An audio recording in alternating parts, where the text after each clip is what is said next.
Сайн байна уу? Танаас хэдэн зүйл асууж болох вэ? Сайн байна уу? Та хэл шинжлэлийн мэргэжлийг яаж сонгох болсон бэ? Ер нь ерөнхий боловсролын сургуульд Монгол нэг хичээл дуртай байсан. Дээрээс нь бас арай гайгүй нөө авдаг гэсэн. Дүү амдаг байсан учраас. Таны бодлоор энэ мэргэжлийн онцлог болон давуу тал нь юу вэ?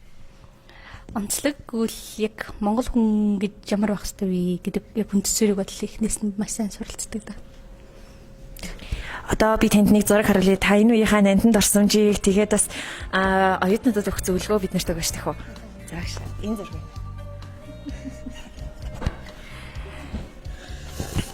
За энэ одоо хэдийн үед юм бол тоо. За баяр нэг санчлаа. Яг энэ үед бид нэг манжин данс орчуулж байсан үе юм байна. За манжчгэр байгаа 22 данс байтыг хийжсэн үе яг нэлийн төгсгөл хэсэгт орсон байсан үе баха бараг. Тэгээ дуусгах гад маш их хичээжсэн үе яг мөн. Гэтэ энэ яг энэ зургийг авсан үед болохоор манай өвчтөг судлалын анги гэж үсэн хуучаа. Тэр үед намрын аялал гэж гардаг. Явдаг. Нийлээд буунд өвчгийн 1 2 3 4 дугаар ангийнхан нийлээд явдаг намрын зугаалах гэдэг үс. Яг тэр үед өглөө нь явах гад ирцгээсэн байгаа үеийн зураг юм байна.